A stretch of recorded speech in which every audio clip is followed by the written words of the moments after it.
Selamat siang. Pada kesempatan ini saya akan membahas tentang seorang filsuf dari Spanyol yang bernama Jose Ortega y Gasset atau Ortega y Gasset biasa dikenal. Oke.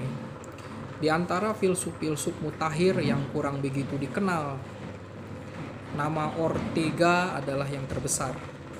Ia, Jose Ortega y Gasset, adalah filsuf dan esais Spanyol.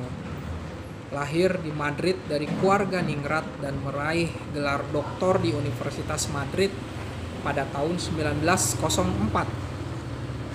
Selama 5 tahun berikutnya, Ortega menimba ilmu di universitas-universitas Jerman, yakni di Berlin dan di Leipzig, serta di Universitas Marburg, di mana ia belajar pada seorang filsuf neo-Kantian, Hermann Cohen. Pada 1910, Ortega diangkat menjadi profesor metafisika di Universitas Madrid yang dijabatnya hingga Perang Saudara pecah pada tahun 1936. Selain bergiat sebagai mahaguru, Ortega juga aktif berkecimpung di bidang jurnalistik dan politik. Sebagai redaktur, penerbit sekaligus penulis, Ortega berjasa besar dalam memperkenalkan pemikiran-pemikiran yang berkembang di negara-negara Eropa lainnya. Pemikiran-pemikiran khususnya Jerman kepada rekan-rekannya di Spanyol. Pengaruhnya di Spanyol terutama dihadirkan melalui kuliah-kuliahnya. Sebagian lain dihadirkan melalui karangan-karangan pendek di berbagai majalah dan surat kabar. Itulah memang gaya ekspresi Ortega, menuangkan gagasan dalam karangan-karangan pendek yang jernih namun sekaligus menggetarkan. Di balik percikan-percikan permenungan itu, begitu tutur sahabatnya yang bernama Julian Maris bersembunyi pemikirannya yang sistematis dan lebih mendasar. Tulisan-tulisan Ortega seperti gunung es yang terungkap hanyalah sebagian kecil yang mendasarkan diri pada bagian besar yang tetap tinggal di bawah permukaan. Bukunya yang dianggap merupakan karya utama adalah The Revolt of the Masses, di mana ia memperingatkan bahwa timbulnya manusia massa akan mengancam kemanusiaan itu sendiri. Kita ulangi, di dalam Revolt of the Masses, di mana ia memperingatkan bahwa timbulnya manusia massa akan mengancam kemanusiaan itu sendiri. Sebagai politikus, Ortega meski berasal dari kalangan ningrat adalah seorang republikan yang anti monarki. Ortega pernah pula memimpin kaum cendekiawan beroposisi terhadap pemerintahan diktator Jenderal Primo de Rivera. Dia pun mempunyai andil dalam menjatuhkan Raja Alfonso ke-13 pada 1931. Di lain pihak, Ortega seperti tercermin dalam Revolt of the Masses memandang komunisme sebagai bahaya bagi kemanusiaan. Bagi Ortega, baik komunisme maupun kaum Palangis dan segenap ideologi kanan lainnya mengabaikan dimensi kedirian manusia, suatu dimensi yang hakiki pada manusia. Bagi mereka itu, manusia hanyalah objek semata-mata, bukan lagi subjek. Inilah juga yang disuarakan oleh Ortega pada saat ia menjadi anggota konstituante selaku wakil rakyat dari daerah pemilihan León. Dalam lembaga itu, Ortega memimpin sekelompok cendekiawan sipil dan awam yang sungguh-sungguh mau mengabdi republik dan cukup disegani. Kegiatannya di bidang politik itulah yang menyebabkan Ortega harus meninggalkan Spanyol tatkala Perang Saudara tahun 1936 sampai 1939. Ortega menjalani masa pembuangannya di Belanda, Prancis, Argentina. Pada 1945 Ortega mulai menetap di Portugis, dari mana ia sekali menjenguk tanah airnya. Mendirikan lembaga ilmu kemanusiaan di mana ia untuk selanjutnya aktif mengajar. Pada 1955 Ortega meninggal dunia dan mewarisi Spanyol dengan banyak pemikir hasil didikannya. Filsafat Ortega itu rasio vitalisme. Akan tetapi Ortega y Gasset tidak hanya berjasa bagi Spanyol saja. Ia pun memberi sumbangan besar bagi filsafat dewasa ini, rasio vitalisme. Sumbangan yang dapat dianggap terbesar adalah pengertiannya tentang persona, aku atau diri, beserta keterlibatan sehubungan dengan hidup dan rasio vital. Ortega menyebut filsafatnya metafisika dari rasio vital atau rasio vitalisme. Dengan metafisika diartikan pencaharian suatu realitas dasariah yang menjadi akar dari semua realitas lain. Dengan metafisikanya diartikan pencaharian suatu realitas dasariah menjadi akar dari semua realitas lain. Bagi Ortega, realitas dasariah itu adalah hidup. Kata itu semula diartikan oleh Ortega secara biologis seperti halnya pada para penganut vitalisme umumnya. Namun kemudian Ortega melihat betapa hidup manusia mempunyai keunikan yang membedakannya dengan kehidupan binatang. Hidup manusia tidak hanya bersifat organis. Dengan demikian rasio vitalisme Ortega semakin meninggalkan vitalisme dan semakin mendekati aliran eksistensialisme dan fenomenologi. Dunia manusia bukan sekedar suatu dunia vital seperti pada hewan-hewan.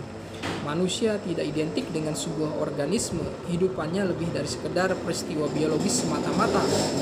Berbeda dengan kehidupan hewan, manusia menghayati hidup ini sebagai hidupku dan hidupmu, sebagai tugas bagi sang aku dalam masyarakat tertentu pada kurun sejarah tertentu. Keunikan hidup manusia tercermin dalam keunikan setiap biografi dan sejarah. Namun demikian, ini tidak berarti bahwa dalam filsafat Ortega melihat manusia sebagai yang terpencil seperti filsafat Descartes. Bagi Ortega, aku adalah aku bersama dengan lingkungan duniaku. Terkenal ungkapan Ortega yang berbunyi, yo soy, yo yemi circunstancia, am I, and my circumstance. I, and my circumstance. Ortega sudah melihat adanya hubungan timbal balik antara manusia dengan dunia seperti dicatat oleh Anderson. Tanpa dunia luar tak ada pengalaman batin. Kita tidak dapat berbicara mengenai makna dunia atau adanya. Dunia adalah dunia dalam keakrabannya dengan sang aku. Dunia adalah dunia yang memperoleh makna dalam kesejarahan manusia. Ortega membedakan pengertian persona diri atau aku dengan kepribadian atau personalitas. Kepribadian adalah pola perilaku seseorang di dalam dunia. Persona adalah akar struktural dari kepribadian itu. Suatu inti identitas yang terletak di bawah berbagai fakta pengalaman yang berbeda-beda, bahkan sering tidak berhubungan sama lain. Hidup manusia akan menjadi hidup otentik atau hidup sejati apabila kepribadian sesuai dengan persona. Hidup manusia akan menjadi sama atau tidak otentik apabila kepribadian mengabaikan persona. Ini misalnya terjadi bila seseorang secara teoritis menolak pendapat bahwa manusia itu persona atau bila orang secara praktis membiarkan diri terseret arus massa, ikut-ikutan atau membiarkan kebebasannya dirampas. Menurut Ortega, hidup tidak otentik tidak hanya mengabaikan keakuan manusia tetapi juga menggoyahkan sendi-sendi kehidupan bersama manusia dalam masyarakat. Ada 8 kategori untuk memahami pengertian persona dalam filsafat Ortega y Gasset yang satu sama lain saling berkaitan. Pertama, ia tidak bisa diobjektivasi secara tuntas karena selalu berkembang dan tumbuh. Ada 8 kategori untuk memahami pengertian persona.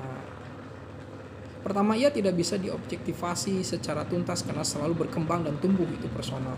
Kedua, ia bukan sesuatu yang selesai, bukan dalam artian Aristotelian sebagai potensi yang sudah ada yang harus terus-menerus dijadikan aktual, melainkan sang aku oleh keterlibatannya dalam sejarah sendirinya menciptakan potensi-potensi yang baru. Ketiga, ia tak terselami sebagai ke dasar-dasarnya bukan karena jauhnya, melainkan justru karena intimnya dengan kita. Seperti keintiman dua orang yang sedang bercinta, juga sulit diselami dan dijelaskan bahkan oleh orang yang terlibat itu. Keempat, ia tak bisa ditunjuk dengan nomor-nomor dan hanya bisa terungkap apabila seorang menceritakan autobiografinya kepada orang lain. Kelima, ia sulit dikuantifikasi atau diperangkakan secara fisik matematis. Dengan ini Ortega menyentuh bidang filsafat ilmu pengetahuan, khususnya ilmu pengetahuan manusia. Menurut Ortega, ilmu modern gagal memahami manusia sebagai persona dan gagal pula memahami hubungan antar persona. Karena kecenderungan fisik matematis, penalaran fisik matematis untuk memahami manusia ditolak oleh Ortega. Ia mengusulkan rasio Pital atau penalaran Pital yang juga disebut sebagai penalaran naratif, seperti bila orang menceritakan autobiografinya untuk memahami manusia sebagai persona. Keenam adalah persona tidak memiliki eksterioritas tetapi mengungkapkan diri dalam kedirian orang lain secara serta-merta. Ketujuh, ia pun tak bisa didekati dengan teori kemungkinan atau probabilitas karena persona ditandai oleh kebebasan. Kedelapan, hadirnya sang diri bagi orang lain tidak pernah netral, tetapi selalu efektif, selalu menggugah orang lain untuk itu tidak hanya terhadap satu atau beberapa fungsi saja, melainkan secara menyeluruh.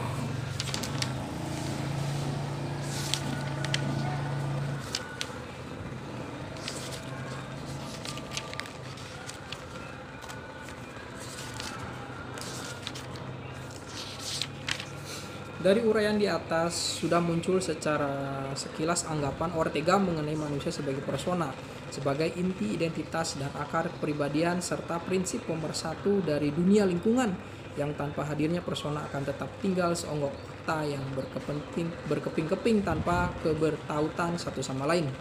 Untuk memahami persona dikemukakan 8 kategori yang menceritakan keunikan persona dan menunjukkan perlunya metode khusus untuk memahaminya. Manusia sebagai persona hanya dapat dipahami dari dalam. Manusia tidak mungkin dipahami hanya dengan pendekatan dari luar. Untuk memahami manusia sebagai persona, pendekatan dari luar seperti pengukuran kuantitatif dan penalaran fisik matematis yang perlu dalam ilmu alam seperti tunjukkan oleh Galileo Galilei tidak lagi memadai. Untuk memahami manusia sebagai persona harus digunakan penalaran Pital, yang tak lain adalah penalaran naratif. Hidup sendiri harus dibiarkan mengungkapkan dirinya dari dalam melalui pengungkapan riwayat hidup. Cara ini oleh Ortega dipakai juga untuk memahami masyarakat dan sejarah, sehingga penalaran historis pada hakikatnya adalah penalaran Pital. Maka Ortega atas dasar anggapan ini mengkritik ilmu sejarah dan ilmu-ilmu kemanusiaan yang mau memahami manusia melalui penalaran fisik matematis semata. Ilmu sejarah harus bertolak dari dalam manusia sendiri dengan menggunakan penalaran Pital atau naratif. Salah satu pengertian penting dari pendekatan Ortega ini yang digunakan menerangkan perubahan yang terus-menerus terjadi dalam sejarah adalah pengertian generasi.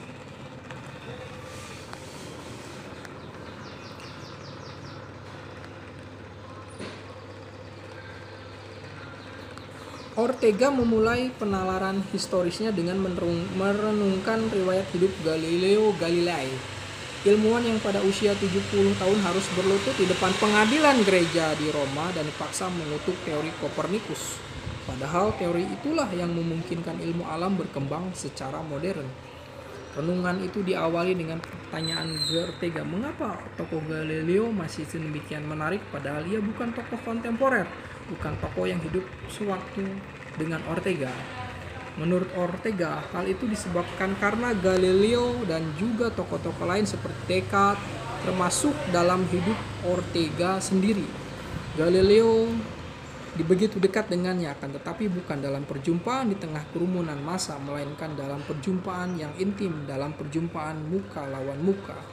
Dengan itu Ortega mengungkapkan bahwa abad modern yang ditandai oleh ilmu pengetahuan alam dan teknologi dilatar belakangi dan diresapi oleh Galileo. Abad modern memuat Galileo dalam dirinya. Ini perlu disadari lebih-lebih mengingat bahwa peradaban yang telah diprakarsai oleh Galileo dan kawan-kawannya sejaman ini sedang terancam krisis. Meski krisis terbesar sekurang-kurangnya yang dialami Eropa adalah krisis yang berakhir dengan Galileo. Bersama dengan Galileo, Eropa sekaligus memasuki babak baru yaitu abad modern. Sehingga demikian Ortega, Galileo patut disamakan dengan Abeona, dewa dari segala hal yang keluar, sekaligus Adeona, dewa yang segala hal yang masuk. Apa yang sesungguhnya terjadi pada krisis abad ke-14 sampai abad ke-16 itu sedikit saja dipahami, padahal sudah tersedia banyak fakta dan data. Dari kenyataan ini sampailah Ortega pada pendapat bahwa fakta dan data sendiri ternyata tidak menampilkan realitas. Fakta dan data diibaratkan hanya sebagai tulisan hieroglif. Makna tulisan hieroglif baru muncul kalau ditafsirkan oleh manusia. Demikian juga realitas adalah hasil interpretasi manusia terhadap fakta dan data. Hal yang sama juga terjadi dalam ilmu pengetahuan. Ilmu pengetahuan adalah interpretasi fakta. Fakta pada dirinya sendiri tidaklah menampilkan problem atau teka-teki. Kata Yunani untuk kebenaran adalah aletheia, berarti menyingkap, selubung. Demikianlah realitas baru tercapai bila selubung data dan fakta disisihkan. Dengan pikirannya manusia harus menyusun realitas imajiner. Dari realitas imajiner itu diimajinasikan fakta. Apa kiranya yang akan dihasilkan? Fakta imajiner itu kemudian dicocokkan dengan fakta nyata. Bila keduanya cocok maka realitas terpahami. Bila tidak maka realitas sekali lagi harus diimajinasikan. Karena itu ilmu pengetahuan terdiri atas dua langkah. Pertama, semata-mata kreatif dan imajinatif. Kedua, menghadapi apa saja yang bukan aku dan melingkungi aku, yakni fakta dan data.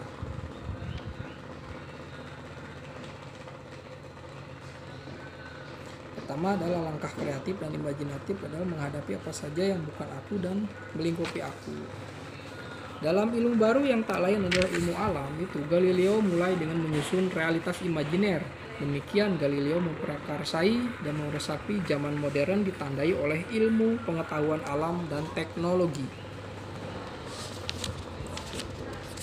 Menurut Ortega, apa yang telah ditempuh oleh Galileo itu mutatis mutandis, dapat ditempuh pula oleh ilmu sejarah.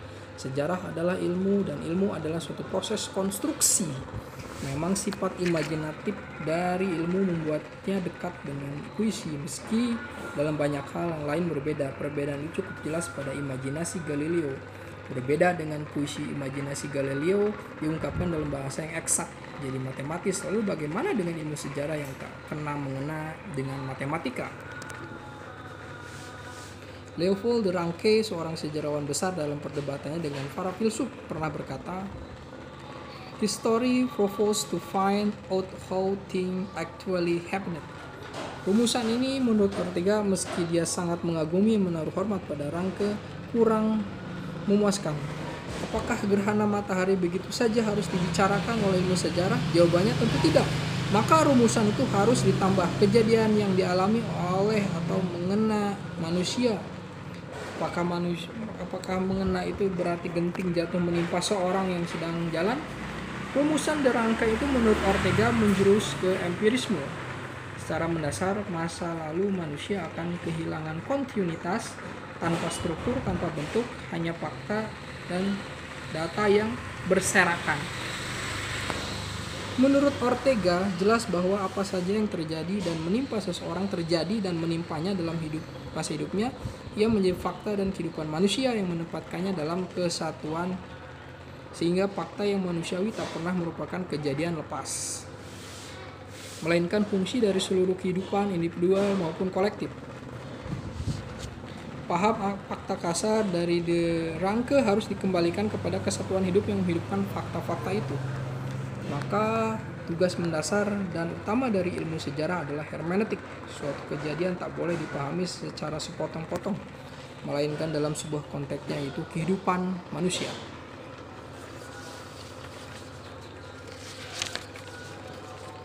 Akan tetapi masalah yang kemudian muncul adalah masalah yang sama dengan dihadapi oleh Galileo. Galileo menghadapi berbagai macam gerak-gerak benda, demikian juga ilmu sejarah menghadapi berbagai macam kehidupan manusia. Apa yang dilakukan oleh Galileo? Menyusun secara imajiner suatu skema diagram gerak murni yang dapat diterapkan pada semua gerak konkret, pada semua gerak yang terjadi sekeliling Galileo. Dengan kata lain, Galileo mencoba menyusun suatu identical basic struktur. Harus menghadapi kemanusiaan itu sendiri sebagai struktur identitas dasariah, dengannya ilmu sejarah akan dapat memahami berbagai macam kehidupan manusia.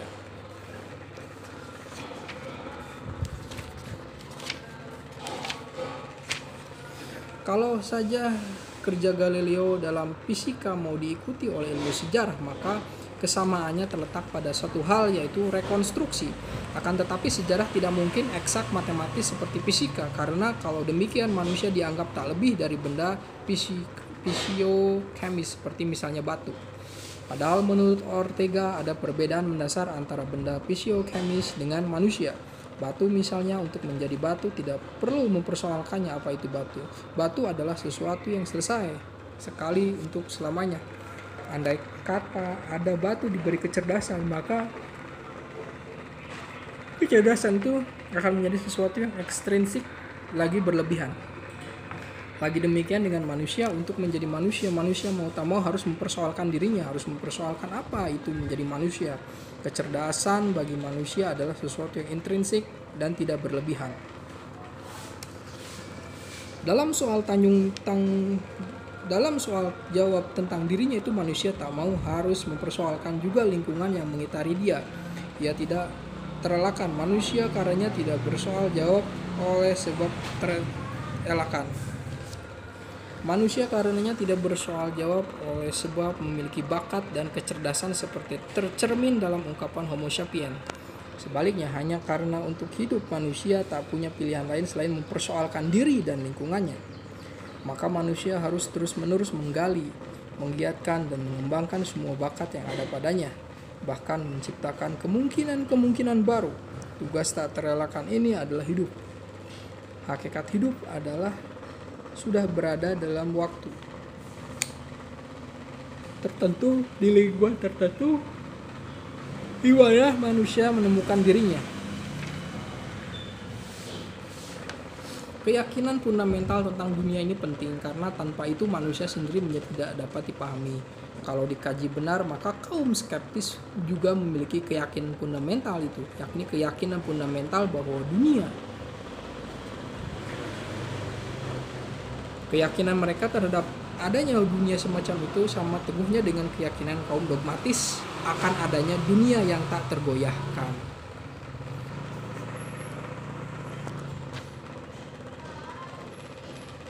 Secara singkat, Ortega mendasarkan bahwa dalam bersoal jawab tentang lingkungan, manusia juga menerapkan hasilnya dalam rupa-rupa alat teknik.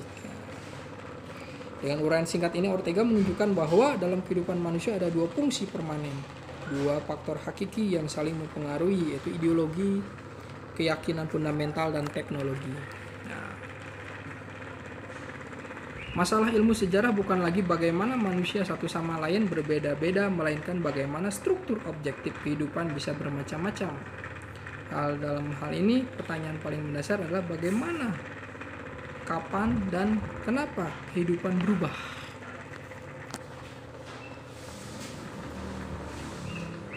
Maka ilmu sejarah tidak selayaknya mempelajari manusia yang terisolasi, manusia sebagai ia yang terpencil, memusatkan perhatian pada psikologi manusia. Ilmu sejarah selayaknya menelah struktur atau plot drama yang dilakoni oleh manusia dan dunia. Sekarang kita ke bagian konsep generasi. Konsep generasi, kalau dikatakan bahwa sejarah mempelajari kehidupan manusia, maka pengertian kehidupan manusia menurut Ortega biasanya didekati dari luar sehingga pengertian itu kosong tanpa isi. Ada kata-kata tetapi apa yang mau dicatutnya tidak jelas, padahal demikian Ortega. Realitas kehidupan adalah realitas dalam diri manusia sendiri, di mana realitas-realitas lain menjadi bermakna. Semua realitas lain hanya menjadi realitas bila hadir dalam dan dihadiri oleh kehidupan manusia. Kehidupan manusia adalah realitas dari realitas-realitas.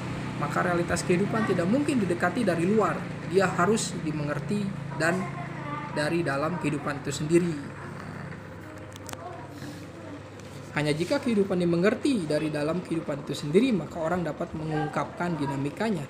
Pendekatan dari luar hanya akan melihat hidup dengan sesuai yang ada.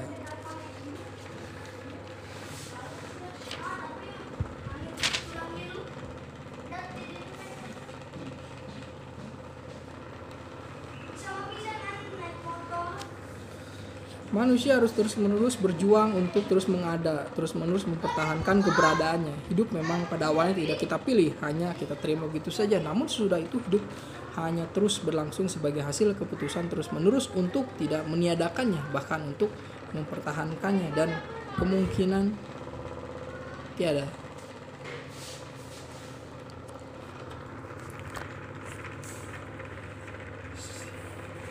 Namun demikian, selain memberikan rasa aman, tentu suatu dunia juga menghadirkan masalah-masalah yang tak terpecahkan.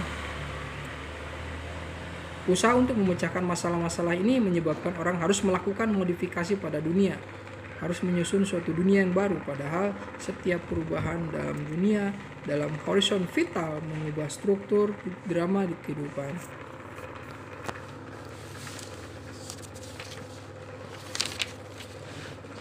Ortega menunjukkan bahwa perubahan sejarah terjadi secara otomatis dan niscaya setiap jangka waktu tertentu. Dengan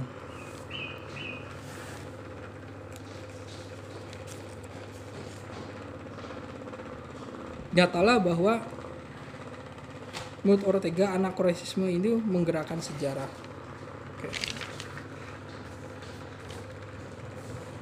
Ortega menunjuk kenyataan bahwa berbagai pendapat tentang usia manusia sudah muncul dan berkembang jauh sebelum matematika berkembang. Dalam berbagai pendapat ini, manusia digolongkan ke dalam 10 kelompok usia. Pembagian menjadi 4 kelompok, misalnya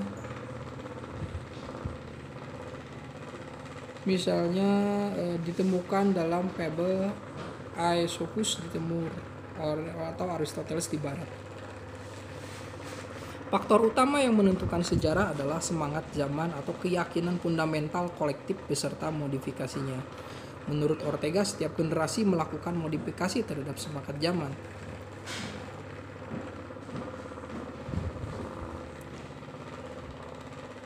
Ortega, mereka tidak menangkap perbedaan antara pengertian sewaktu dengan sebaya.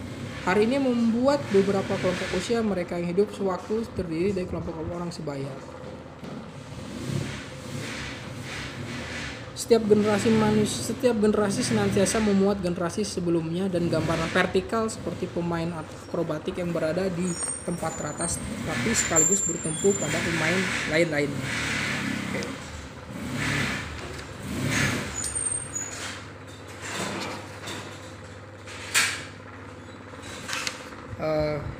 Demikian yang bisa dijelaskan mengenai Ortega y Gasset. Menurut Ortega, hubungan antara kedua generasi itu perlu suatu pemahaman tentang persona. Jangan menjadi manusia massa, karena menjadi manusia massa yang tidak punya kehendak yang ditentukan oleh orang lain itu adalah ancaman terhadap kemanusiaan itu sendiri untuk Ortega. Terima kasih.